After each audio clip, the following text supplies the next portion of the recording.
Perfect. Hello and welcome to GamesHUB. It's a crypto talk show for our investors, partners, and remarkable personalities. I'm Constantin Kogan, co-founder of GamesPad. And in today's episode, we'll discuss Web3 gaming and the state of NFT across the industry. We're very excited to introduce our guest, Griffin Joyce, a member of Coinbase Listings Team. And he's also a data engineer, he was in the past data engineer and advanced strategist in Credit Suisse with over 10 years experience in research, building different projects, integrating blockchain and crypto. Just being an enthusiastic member of our industry, right? So hi, Griffin. Hey, how's it going? Active, as I'm sure you know, even during the bear markets. Yeah. We're trying to build and trying to educate our audience. So thank you for being with us. So tell us a little bit about your background, right? So obviously you work with Credit Suisse, which is it's a traditional institution. Also, I'm sure they were interested in blockchain, and you got directly to Coinbase, right? So maybe tell us a little bit, how did it happen? What made you be interested in blockchain firsthand?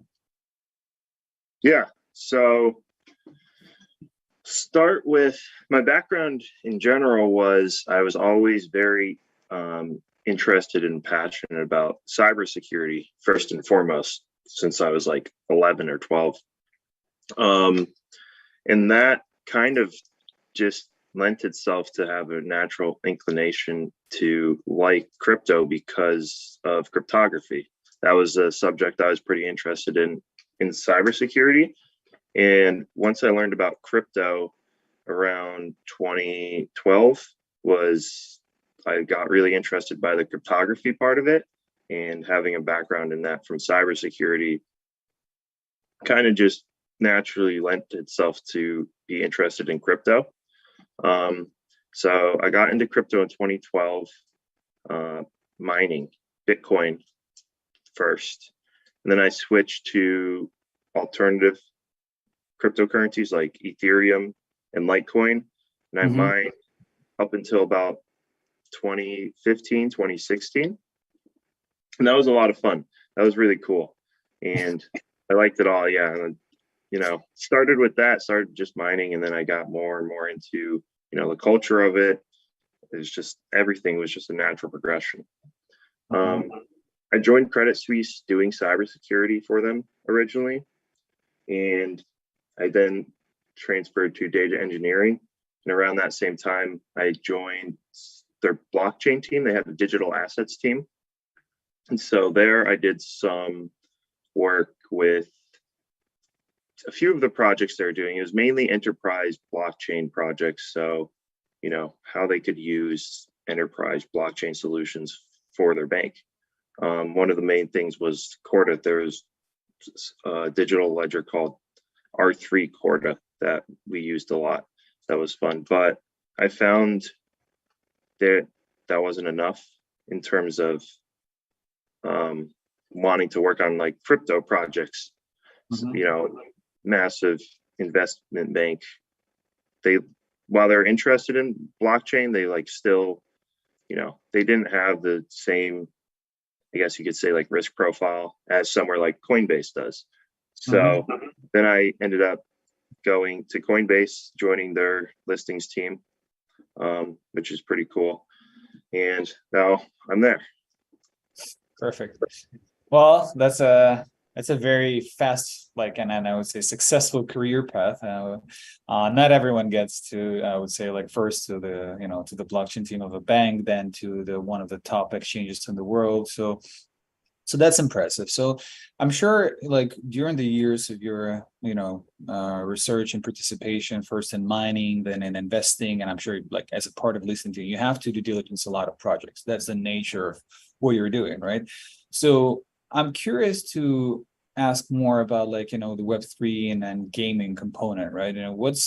What do you see the difference between Web3 and the gaming and from what's traditional gaming presented to us? Or maybe if you want to talk about other specific industry focuses that you have as a person who's looking at a lot of projects as well, that's fine. Yeah. I think Web3 in gaming can really work well together in a lot of ways. There's some other, blockchain or crypto specific use cases where I think they just like, there is a very natural way of like them integrating and actually working well together. And so the thing I keep seeing in all my years of crypto, the one thing I keep wanting to see is like, times where you actually are using the benefits blockchain technology actually has to offer. And I think a lot of times you'll see there's projects, whether it be in gaming or something else, where and they're trying to use blockchain for it. The fit isn't natural, and it's kind of they're trying to kind of force it, or they're just trying to slap it on there because it's the new hype thing, right? And like you see that in crypto itself, whatever the new hype wave is, you'll see a lot of companies come out and try and just force that integration between the two. But I think with gaming specifically, there's a lot of cool things you can do, especially when it comes to NFTs. I think using NFTs to offer in-game digital items can really work. And so like thinking about like, what does NFTs offer in terms of like, what's that tech lend itself to? And like, how can you actually use the benefits of an NFT, right? Of having digital ownership, and how can that be useful in games? Like leveraging that specific benefit in a very natural way, right? Because right now in games, you can own digital items. Of course, you can own digital items. Every game has digital items, but it's harder to see sometimes to see, well, why would I really actually need to own it, or what benefits come from making it an NFT as opposed to just how it is where a gaming company, they have their own marketplace and you just own that item. But outside of that market, what's the utility basically? Yeah. What's the utility outside of that its own walled in marketplace? Where's the utility coming from? And there's not much when I look at the current NFT and gaming space. You don't see a lot of it right now. And especially there's no utility in the current format, right? In the current format of gaming and owning a digital item, it's really only within that tiny niche marketplace for that game. I mean, the marketplace could be big, right? CSGO trading marketplace is pretty massive, but that's still only just within that ecosystem.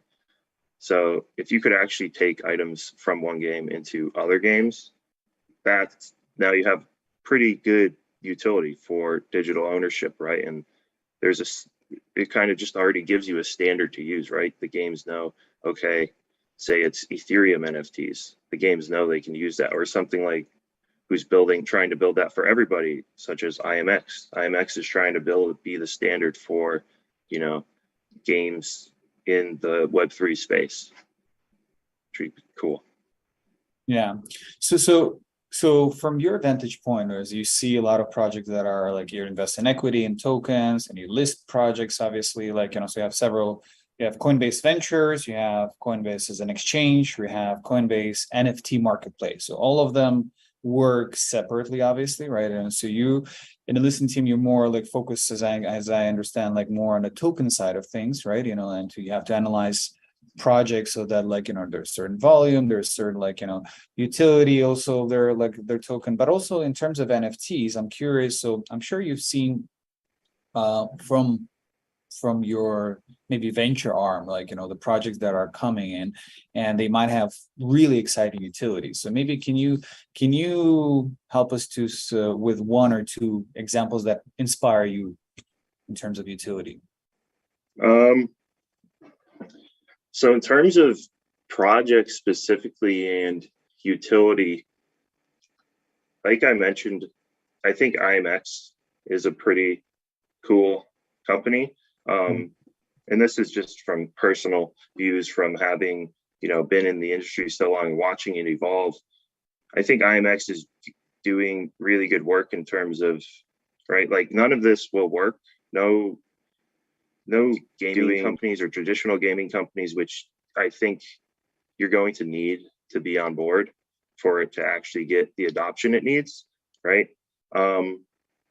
It's not going to work unless they're on board, and they're not going to get on board if like they're not, I don't see any of them going to be the ones to be the standard. There's like, look at even like a marketplace that did build some form of standard for games such as Steam, right? Steam became the standard marketplace for a ton of games. Like there's almost, it'll be hard to find a game that launches that's not going to be available on Steam. Even massive games that come from companies that have their own marketplaces too, such as Microsoft. Microsoft launches a lot of games and they have their own store and marketplace, but you'll still find that a lot of them go on Steam, and Steam became like the de facto standard for a gaming marketplace, right? You want to go and find a game, you're probably going to have Steam and you're probably going to search in Steam. So I think the same thing applies here in terms of having a standard and having something that all these games can use. And I think IMX is doing a good job trying to build that and trying to be the ones that are pulling all this together. It's not Steam. Steam has already they've stayed far away, it seems, from crypto and gaming and morphing the two together. Like Steam denies the use of NFTs or anything like that, or even like crypto related. Like if you're a crypto game, a Web3 game, you can't go on Steam. Steam does not like you. So they need somewhere to go, and they need something that's pulling them all together under the same standard. And if you get that, I think you'll start to see, as before we mentioned, these walled off garden marketplaces for in-game items. Each game just individually has their own and they don't really ever interact together. I think you'll see, if IMX does a good job, I think you'll start seeing a lot of games deciding to, everybody else is in this marketplace and they're all using it the right way. We need to as well.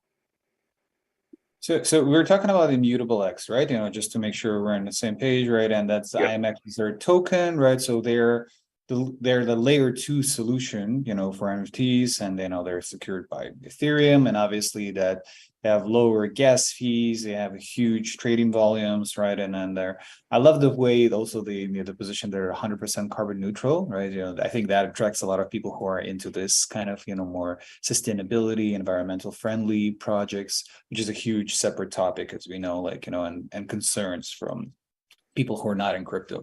Yeah, so I do agree that there are a lot of opportunities, but if we come back to the marketplace, so they have their own marketplace. I mean, you have your own marketplace, and you raise another important challenge, right? Right now, marketplaces, I mean, we do have our own, right? So it's a practical example. We're not speaking to each other, right? So some of the assets that we're listing and you're listing, they're not like interchangeable, or you cannot swap them. They're not even like listed as something that is already traded on another platform. Neither, by the way, does OpenSea or Rarible are doing that. I did an experiment. I bought something on a very popular, I don't want to do an advertising, but another popular marketplace, and it didn't reflect on the OpenSea as a floor price or anything before I actually listed. Because an aggregator, it captures the metadata, but that's all. So I'm curious, in your opinion, what should happen so that there would be more like interoperability and the marketplaces start talking to each other? Yeah, I think it'll all come down to kind of demand, right? If somebody sees there's demand for the interoperability, then it'll happen. They're going to meet that demand. If the market demands it, they're going to meet it, because that's what the market wants. It's going to get it. But I think that comes to the users at the end of the day. Like, the users have to want it, and it could be something really, really good for users, right? Like, it could be, there's a lot of benefits to that, but the users might not know it. At the end, the end user might not know, like, why would I want this interoperability? I just love this marketplace. I only love OpenSea, or only love, Magic Eden, or I only love one of these. And why would I ever want to take my NFT to another one? Something like that. And I think that kind of shines a light on like the current state of NFTs in general, and like them needing utility. I'm pretty big on, like, me personally, I'm pretty big on, like, I'm not too happy with the current state of NFTs in general, because I think they do have a ton of really cool use cases with a lot of, like, you know, utility behind them, but you're not seeing the demand from the market for it. You're seeing, you know, all you see is just a lot of communities that pop up around an NFT, a certain NFT, whether it be like Bored Ape or, you know, any of the other ones, right? There's tons, but until you see that demand, like, I don't think it will change. And it's kind of doing a disservice to NFT as a technology in general, right? Because a lot of them don't actually, a lot of these NFT projects, they're not utilizing what NFTs offer. They're not giving, like, sure, you might own that NFT, but what are you actually doing with it? Not much.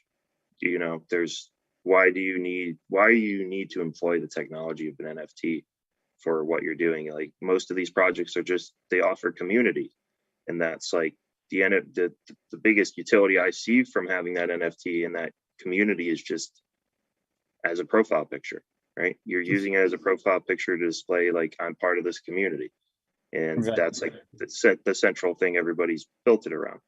But yeah, you need to start seeing, I don't know if it's an education thing that needs to happen within the market overall, but yeah, you need to start seeing more demand from people saying, like, I want to have digital ownership, and for like a good reason, you know, because I could go make my profile picture whatever I want, right? It doesn't need to be an NFT.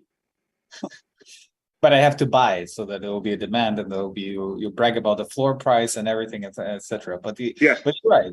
We see that the secondary market, unfortunately, that it's a sad truth that 98% of the secondary market is like diminished for a reason, right? Because there's no, as you mentioned, there's no demand. There's a yep. reason for that, and yeah, there are a lot of interesting challenges that I wanted to address, but again, I want to open the floor to our listeners, right, who has already prepared some questions, right? And they will ask you all the tricky questions. I'll just comment if needed. So they're coming from different places, YouTube, Twitter, etc. So I'm just going to go straight into it. There's one basic one, so we can quickly kill it. Dreamkey is asking, do Coinbase list Web3 games on their exchange? If so, how do you guys separate the good from the bad? That's a good question. Do we list? I'm trying to think if we have any games that we've listed. I'm not entirely sure if we have. I mean, there's no stance against it, from what I know. Like, there's no reason that a Web3 game can't be listed. I'm not positive if we do have one. I know we've listed stuff like GameFi.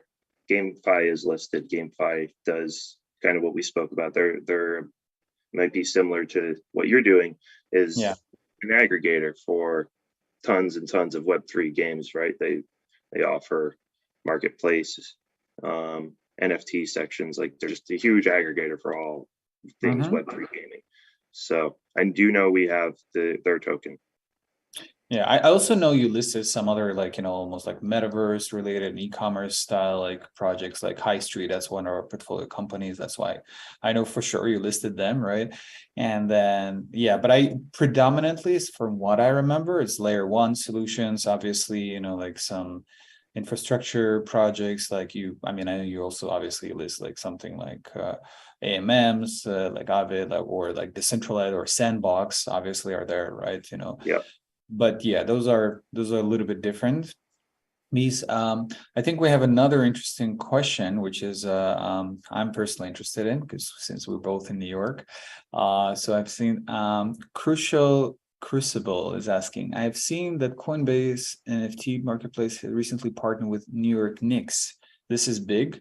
How can we merge the basketball culture and NFTs, especially in the US? Yeah, that's a cool one. I mean, you can look to things like something like NBA Top Shot, right? That was pretty successful. NFTs and the NBA morphing into, a project. That was very cool.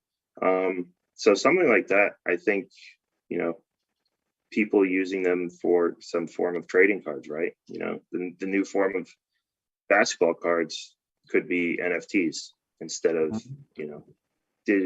physical cardboard pieces. And I think that's something pretty cool, right? Like there's a lot of things that I think have kind of fallen by the wayside. People don't care as much about trading cards, I'd say.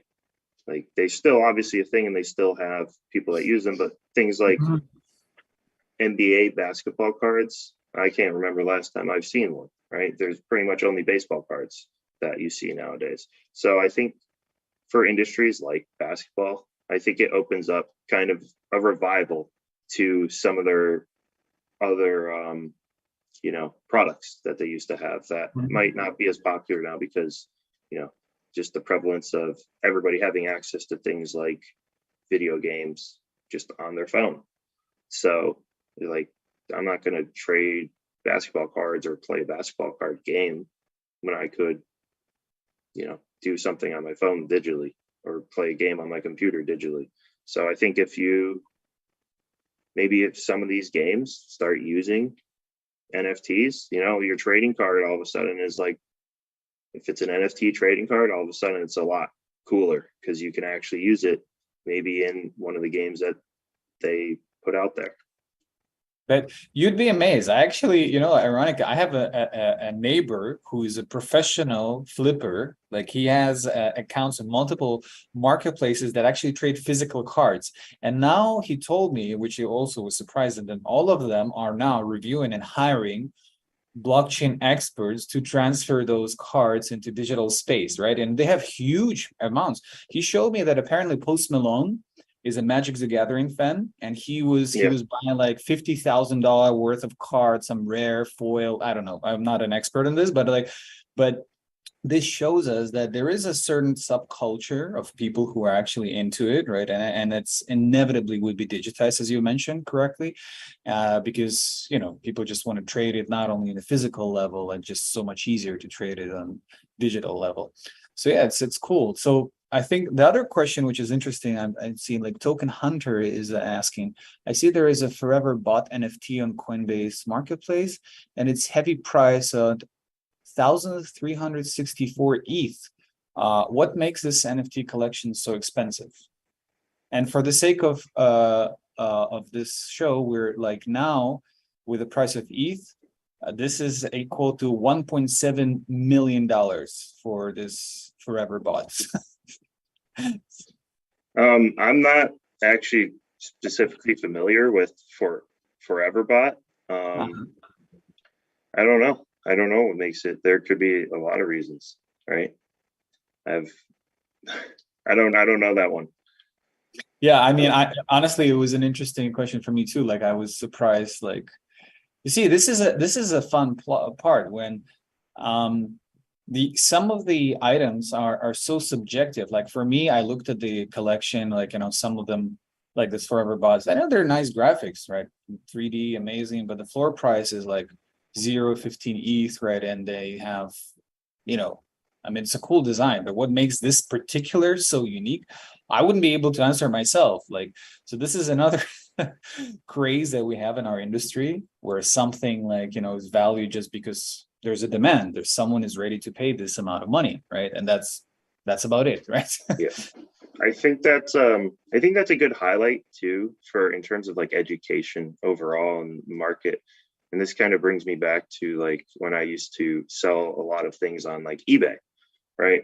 And one of the ways I would price something I was selling would be to look at what somebody else might have sold it for, right? Past sales, right? One of the best ways to price it, to see what people were willing to pay in the past for it.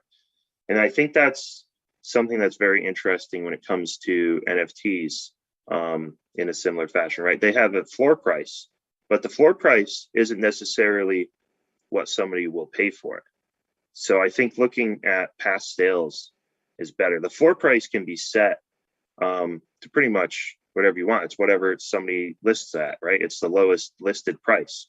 So if the lowest listed price is like $1 billion, the floor price will be technically $1 billion, but that doesn't necessarily mean it's worth $1 billion or that anybody in this world would pay $1 billion for it. So I think when looking at and valuing NFTs, just from a purely like a market perspective and what people are willing to pay for it is what matters. The best way to see that is past sales, right? And so if it has no past sales, I don't know if is it really worth that. Exactly. I would agree 100%. So this is another thing very important for you guys to check. If you are into NFTs, just make sure that if it's transferred, if it's you see that there is a history and somebody actually bought it, then that's a real price. So thank you for reminding this, Griffin. So there is another thing which is more related to an exchange that's Loner is asking. As far as I know, Coinbase is the biggest exchange in the US. What do you guys do different? Do partnerships play a big role in your future development? Yeah, I mean, of course, partnerships play a huge role in, I feel like any business venture, right? You'd be hard to find a business that hasn't partnered with another business of some form, right?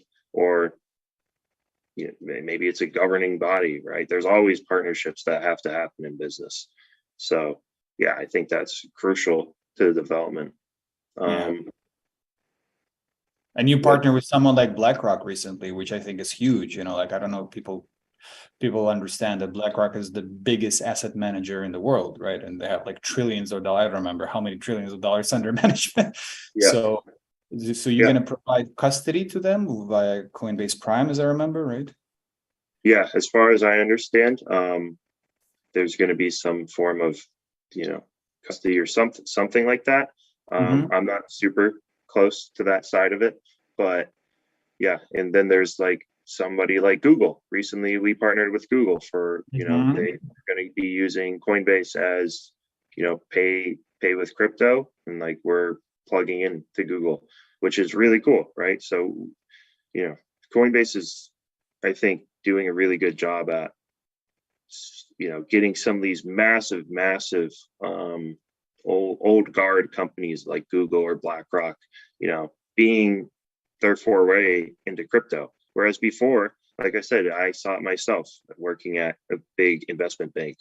Before, they're so scared of it. Like they're interested in it, sure, but they're still very, hands off, and they don't want to touch it because there's a lot of distrust all over the market, right? And you see there's crypto lends itself to a lot of, it's a new landscape, right? With little regulation, more and more regulation is coming out, but it's still a new landscape. So when you have a massive industry like that is rather unregulated, there's going to be a lot of, bad things out there and scams, and that's going to turn a lot of not only people but like companies off from coming into it. So I think it's pretty cool to see Coinbase really being the ones that these huge companies, like Coinbase is the one that said like you can trust crypto, like it's not all crypto can be trusted. There's ways you can get into it with safely and like actually start leveraging it in a very useful way for your business. Oh, 100%. And just to remind folks who didn't know this news, that the Coinbase partnered with Google Cloud specifically, like that's for the Coinbase Commerce and the Coinbase Cloud Node, so that it will be like the custody aspect, and it will be generally like propelling the Web3 in massive form, because I'm sure no one needs to explanation what Google is and what reach it has, right? And that means like we're talking about like tremendous amount of not only institutional clients but also retail clients who will like be able to instantly pay with crypto or receive money in crypto, right? Because a lot of businesses like receive, like even the fact that people have Google Pay right now, similar to Apple Pay, which is in 2 clicks of an instant, you can pay for anything and it's attached to your card or bank account. Imagine that will be the same with stable coins like USDC, just for the sake of simple example, right? That would be huge. And I think what you guys are doing is really truly amazing and helps the entire industry, just to shape, the confidence, and the remove all the myth about the crypto, like being just a regulated asset that that is viable for businesses as well. Yeah, I think that's something Coinbase has done really well, and I'm glad to work here in terms of it's really cool to see, like, yeah, there's a lot of, like, I feel like a lot of companies can go to institutions and work with them and get them on board if they show them like the business reasons as to why it's a good idea. But when it comes to like retail, I think Coinbase has done a really, really good job in terms of demystifying a lot of crypto, right? And making it easy for them to really get into it and start utilizing it. And even in terms of like just a pure exchange, right? I think in a lot of ways, Coinbase is offered to retail what like kind of Robinhood did when it came to, doing trading stocks or options and stuff like that. I think it's, people could always do it, like, right? People could always go out there and get crypto. People, like, they could mine it, right? That's how I got into it. That's how I got some of my first crypto ever. I didn't buy it, I mined it. But that what I was also very technically inclined and always into cybersecurity, and like, so I was already like moving around in that space, but not everybody can or wants to do it in that way. So to offer them that, like, you can always go and like you could write options as a retail person, but or play around with them, but it was much, much harder. The barrier to entry was insane. And then Robinhood came around and made it very easy. And I think the barrier to entry to crypto was very, very high until Coinbase came around. Coinbase was one of the ones to do it best. Before that, what was the, like, Mt. Gox was one of the biggest ones, and that was in Japan, and it was like super hard to, if you wanted to buy any form of crypto, you had to wire a bunch of money. I remember those. And then in the same time, there was BTC, which was one of the biggest, like, Eastern European and Asian exchange, which actually was seized by FBI later, right? So those and Mt. Gox, we also know how it ended up, right? So the fact that you guys are doing what we're doing right now and in the US, which is highly regulated, like extremely regulated country, and that means it's a validation. It's basically helps all the other crypto companies to go there and say, listen, if they did it with Fortune 500 companies and it's working, it's actually legit, it's, like, because it's two public companies, like you're public, they're public. So there is no, people have to understand who are listening, like, if you're a public company, you have a lot of liabilities, a lot of risks, a lot of like compliance issues that you have to go over before you announce anything publicly. So the fact that it happened, like, I'm sure it went through a lot of circles of hell of accepting on multiple levels, right? So yeah, really appreciate it. And maybe one of the last questions, that from our community, what Captain Huddle is asking, what is one myth about NFTs that is extremely wrong, and what is the real story behind it? What would be your take on this? I think one myth, one of the ones I would like to, I would think, and this is, this is pretty much just speculation, personal speculation from me. But what I think is interesting a lot is, like we were talking about before, is floor prices and stuff.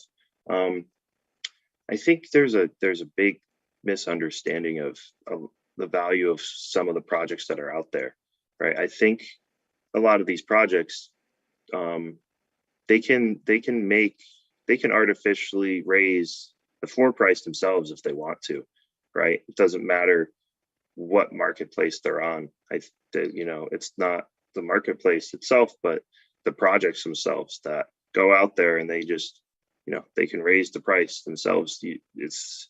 It'd be one thing to try and raise the price of, say, like a pen, right? You'd have to go out there and buy so many pens that, you know, all of a sudden people see the floor price of pens rising, right? Everybody's buying pens for like $10,000 a pop. Like, but to do that, you'd have to expend so many resources.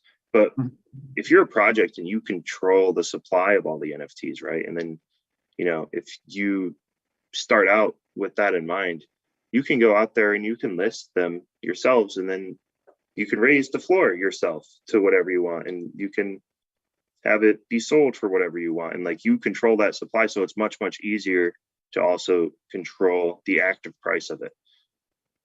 So I think that's I think that's more prevalent than people might think.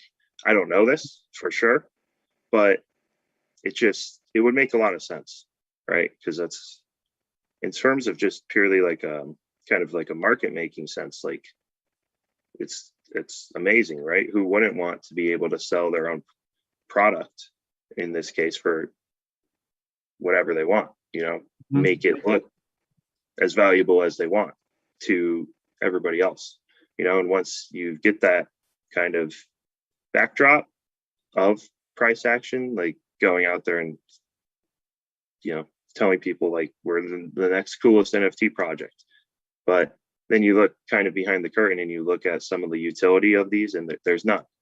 So I think that's kind of just a problem to me in terms of NFTs in general. But I think it's an interesting thing to kind of look at and kind of study. 100% agree. I think it's extremely important, and that's a really good advice for the people to actually research it and see. Again, coming back to your previous comment, make sure you actually see somebody bought it. Like, it's not just listed by the team or by, like, you know, by someone else randomly minting it, right? And wanting to sell it for $100,000, right?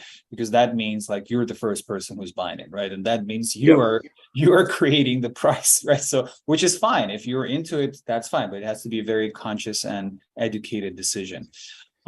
Griffin, really, I would try to make it short and sweet, you know, our show. So, like, you know, really appreciate your time. I hope we'll do it again.